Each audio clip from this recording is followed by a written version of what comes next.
In Ohio, Curtis looks at the huge clouds in the sky while standing under the rain, confused because instead of water it appears to be motor oil. However, it's just a dream and the weather is actually lovely. Afterward, Curtis has breakfast with his wife Samantha and his deaf daughter Hannah before going to work. Curtis works for a construction company while Samantha is a housewife that takes care of Hannah, but she also sews things to sell at the local fair on Saturdays. That afternoon, Samantha is hanging out with some friends at home, who brought their kids for a playdate. One of them notices Hannah has grabbed a dangerous piece of wood with nails, so Samantha has to rush outside to stop her since yelling warnings obviously doesn't work. Moments later, it starts to rain heavily, so the construction workers have to stop for the day and the employees catch a drink together at the bar. At home, Samantha teaches Anna the sign for storm while watching the rain through the window. After the bar, Curtis drops his coworker and dear friend Duarte at home. They chat for a while and Duarte says that Curtis is having a wonderful life. However, Curtis admits things aren't always as pretty as they seem. Their conversation is cut short when Duarte's wife comes out, silently demanding him to go inside. Afterward, Curtis goes home and checks on Hannah while Samantha shares that the girl still has trouble connecting with other children. The next day, Curtis is cleaning up the trash so Hannah won't grab other dangerous things. At that moment, a heavy storm appears in the sky and suddenly a lightning bolt hits the ground, causing Curtis' dog Red to start barking like mad.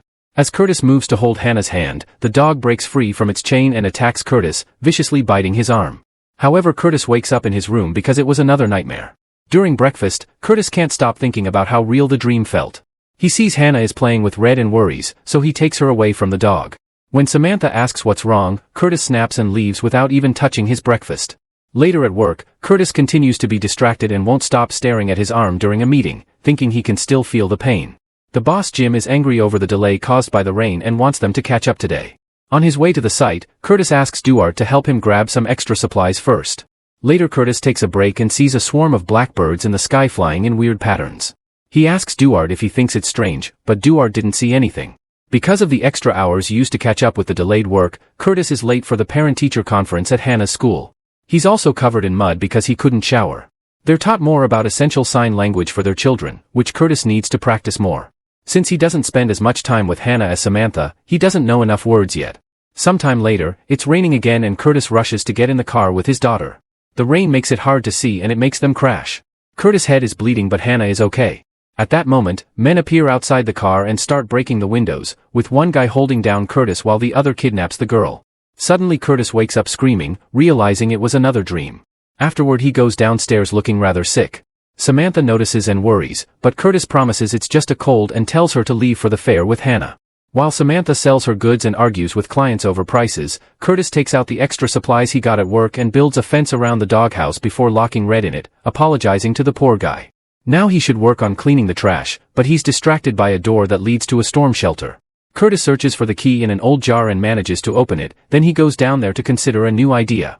Later in the evening, Samantha puts the money she made in the fair with their vacation savings. She asks Curtis why Red is kept outside now, but Curtis just offers a vague answer. Samantha tries again, yet Curtis ignores her to listen to the news, where they're talking about a gas leak that affected a small family. This feeds Curtis' paranoia. The next day, Curtis finds Hannah looking at the storm through the window. When he comes closer, he's startled to see a man standing outside looking at them. Curtis immediately takes Hannah in his arms and runs to hide as the man starts trying to open the door. Suddenly the whole building begins shaking and every object in the living room levitates as Curtis has trouble breathing. Then everything falls and Curtis gasps as he wakes up from another nightmare. To his shock, he's wetted the bed. When Samantha walks in, he covers his accident with the blankets. Curtis asks for the doctor's number and Samantha tries to check on him out of worry, however Curtis snaps at her to keep her from seeing the wet sheets. He immediately apologizes for his outburst, blaming it on feeling unwell, but he still tells her to go to church because he can take care of Hannah. After Samantha is gone, Curtis changes the sheets and washes off the evidence. Later Curtis takes Hannah to the library and distracts her with a book for kids while he searches for information about mental illness. On their way back, they stop at a grocery store to buy lots of canned foods. This causes them to be late for lunch with Hannah's family, who judge him for missing church. In the afternoon, Curtis starts cleaning the storm shelter and stores all the canned food he brought in case of an emergency. Then he stays there reading the library books. Sometime later, Curtis finally gets to see a doctor and explains he's been trouble sleeping for 4 days. At first the doctor thinks it isn't a big deal, so Curtis also tells him about the nightmares, admitting he wetted the bed and that he kept feeling the pain from the dog bite. The doctor agrees to give him medicine for a few days and tells him to consult a psychiatrist in Columbus. In the meantime, Samantha visits the insurance agency to ask about the operation to restore Hannah's hearing. Thankfully her request is approved and all the expenses will be covered because Curtis has job offers a very good policy.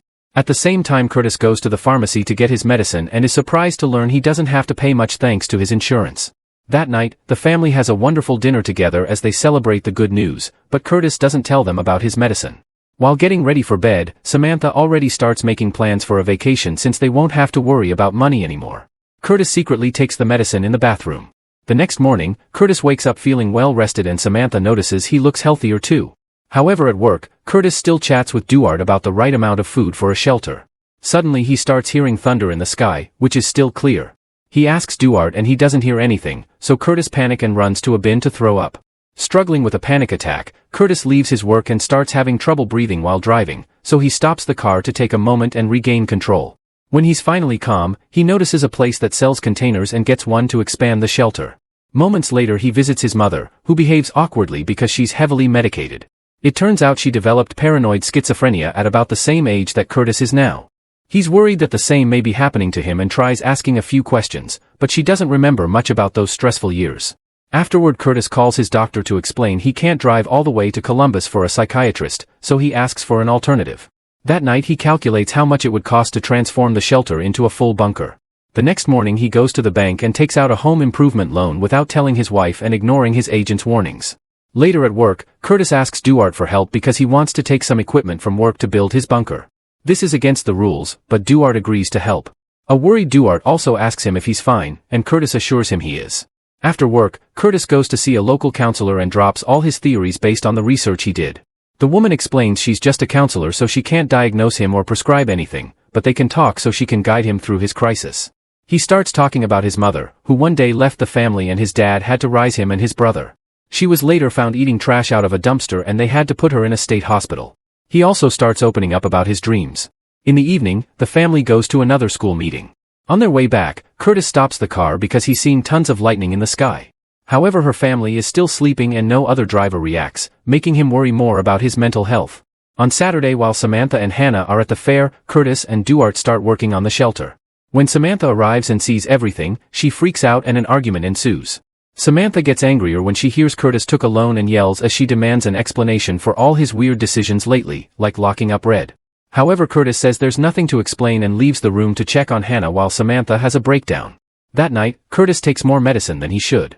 In the middle of the night, Samantha wakes up when she discovers Curtis having a seizure and bleeding next to her.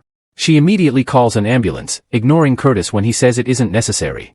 Moments later, after the paramedics leave, Curtis finally tells Samantha everything.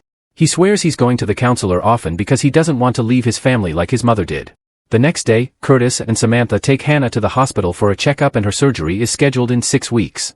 At work, Curtis goes to see his boss and asks him to take Duarte off his crew because he doesn't want to give orders to his best friend. Jim thinks it's weird but agrees before pointing out Curtis has been missing a lot from work. Curtis explains it's because of Hannah's doctor visits, but Jim gives him a warning.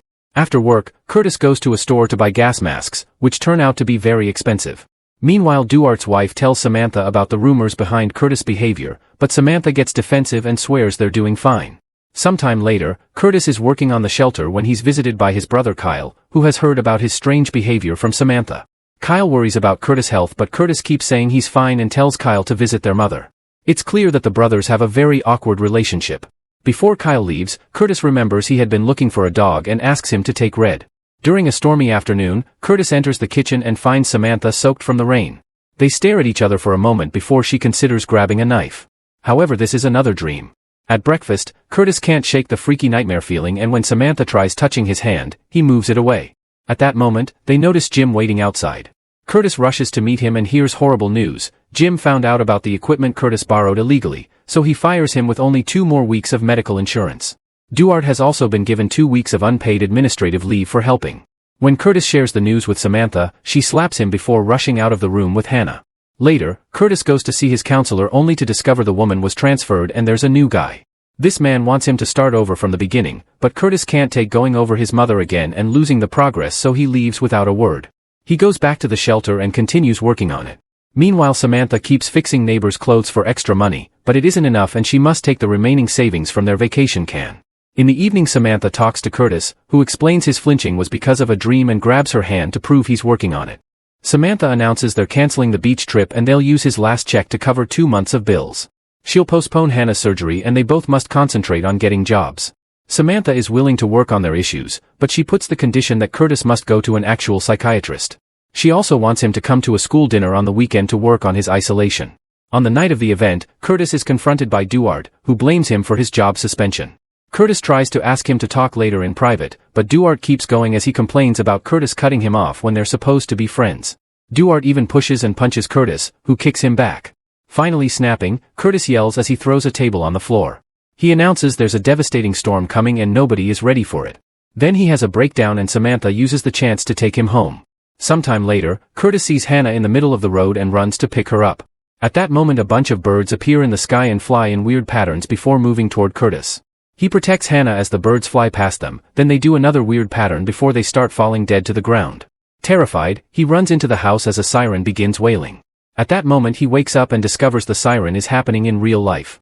It's raining quite heavily, so Curtis takes his family and they run to hide in the shelter. After locking the door, Curtis makes them put on oxygen masks just in case. Then they fall asleep and wait for the storm to pass. A few hours later, Curtis wakes up and checks on the door, but he can still feel the storm outside and goes back to sleep. In the morning, Samantha wakes him up, asking him to open the door because the storm is over. Curtis disagrees and says he can still hear it. He also makes Samantha touch the door so she can feel it. However, Samantha doesn't hear or feel anything. Panicking, Curtis steps back and refuses to open the door, offering the key to his wife. Samantha refuses to take it because doing it for him would only delay the issue and Curtis needs to confront his fears. Wanting to be good for his family, Curtis gathers his strength and finally opens the door to find a beautiful sunny day. The neighbors are fine and picking up any trash left by the storm. Sometime later, Samantha finally takes Curtis to the psychiatrist. The doctor agrees to give Curtis more medication immediately and decides he needs time away from the shelter. He tells the family to take a few days off to rest and get ready because Curtis will need to be sent to a specialized facility until he recovers. This means he won't see his family for a while. The next day, the family is at the beach. Curtis and Hannah are making a sandcastle when suddenly Hannah signs the word storm as she points at the sea. Samantha comes out and discovers it's raining oil. At that moment the whole family sees a huge dark storm approaching in the distance and Curtis turns to Samantha, who nods at him to confirm she can see it too. Make sure to subscribe our channel Cinema Fathom and turn on notifications so you can watch more videos like this. Thanks for watching.